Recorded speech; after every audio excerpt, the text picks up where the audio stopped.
Okay, well, hi. This is Cutie. This is the VRC looking thing that taught you how to record something, and now I'm going to teach you something else.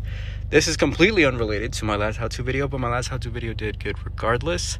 So I'm going to teach you how to do something else that's probably going to come in handy, and something that's also pretty fun with these amazing extinct cars here. So I'm going to teach you how to drive a manual transmission in probably a brief 3 minutes. So I'm gonna hope that this works out in 3 minutes.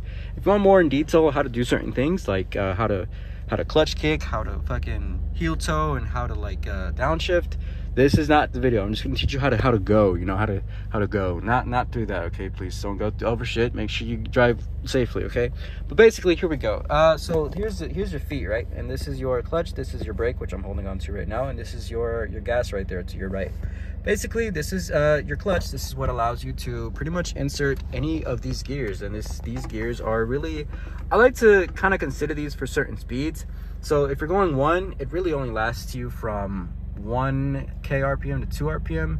And that's pretty much just when your engine go vroom vroom, and you make sure that doesn't reach that red line right there. That's what the red line is. So when people say don't red line, or I'm gonna red line, that's what that right there is what it's talking about. And that's usually gonna stress your fucking car a lot, and it might blow your engine, or it might eventually blow your engine. So yeah. So sorry for the confusion, but basically it means that these gears kind of just coincide with your speeds. So basically, when people shift, that's to make sure that the car is just in gear according to its speed. That's the best way I can really explain it. But now, to go, like I was saying, I'm gonna clutch in, and I'm going to go into gear 1. And this is the part that people tend to not really get, which is kind of unfortunate, how to put it back in there. So this is the rhythm for it, right? So clutch in and gear in. Watch my foot play. It's you press on the gas and you let the clutch go slowly, and I'm gonna try to record this here. So here we go. Look at my feet. There we go. And guys, once you get that rhythm down of gassing it and letting the clutch go slowly, I promise you, eventually you're gonna just kind of get used to it every single time. And at some point, you're going to realize that going to gear 2 is pretty much the exact same. 3 is the exact same. 4 to 5 to 6 is the exact same. You can have a million gears as the exact same. And I'm going to teach you how to do, to shift into gear 2 in right a moment. Oops, sorry. In right about a moment here. I'm just trying to make sure I don't zazoo everywhere. All right, so here's gear 2, right? Ready? Same exact thing. You see? And I'm just clutching in so I can go neutral. So that's what I was also going to try to tell you. Anytime you're in doubt and you feel like you're going to stall out, or you feel like the car is doing something it's not supposed to and it's in gear, your best bet is always to just clutch in so that it can disengage one of the gears so that you're back in neutral. Okay? So what I usually like to tell people, that if you're scared you're going to run into something and you're going to crash, you're going to do something, anything, just clutch in and brake. Because what that does is, like I said, it's going to just disengage this whole transmission shit, and it's not going to, you know, fuck you over. Just make sure that anytime you're in front of something or you're behind a car, make sure that you never let go of the clutch while you're in gear. Because if you do, the car is going to jerk forward, because when it's in gear, it wants to go. So just put it that way. Make sure you're always out of gear anytime you have your car parked, okay? And that's pretty much the gist of it all. And a quick little tip that I want to make sure that everyone knows how to do is actually just show y'all where exactly these gears are. So the best way my dad taught me is, I'm gonna shift it here because I know this is OCD for some people. If you're struggling with where the where the shift numbers are, here we go. I'm gonna teach you. Pretty much, here's the best way I can teach you. 1, straight back, 2, right?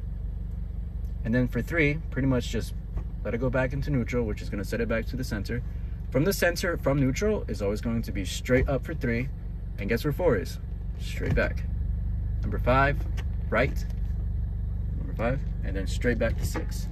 What I'm saying is, anytime a gear is going to 2, 4, and 6, is usually straight back from its position. So 1, straight back from left. 3, straight back from the middle, and 5, straight back from the 6. So play around with that a little bit, and you should be able to kind of just get that down so you don't, you know, accidentally go into one and then into 4, because I've done that before, and then from 3 and then to 1, which is called money shifting, because that can get a little pricey. So yeah, there's a little bit more into it, but that's pretty much the gist of what you should do anytime you want to drive one of these cars. Like I said, just play around with that rhythm a little bit with your feet. Make sure you let off the clutch slowly and don't gas it too much, otherwise you're going to launch the car. And make sure that when you're parked, your clutch is, you know, in, and you go into neutral so that you don't jerk the car forward. And what else I should make sure you guys don't do? Oh, make sure you always clutch in before you shift the gear. If you want to figure out what happens, by all means go ahead, but just make sure you got some money prepared for your gears, because them puppies ain't gonna last too long if you shift without clutching. So yeah, anyways, I hope that kind of covers what I kind of wanted to show you today. And I know I repeated myself on some things, but it is kind of late, and I'm kind of just doing this video Ugga Dugga style. So yeah, this is the car, by the way. Let me just give you a little look around as to how it's sitting. As you can see, it's seen on right here. It is fucking high. As you can see, I got this bitch on 80. By the way, this is a 86 or BRZ. Probably one of the better cars you can learn manual on. It's a fun car. One of those cars that you'll just kind of click with once you get the hang of how to drive manual cars. So yeah.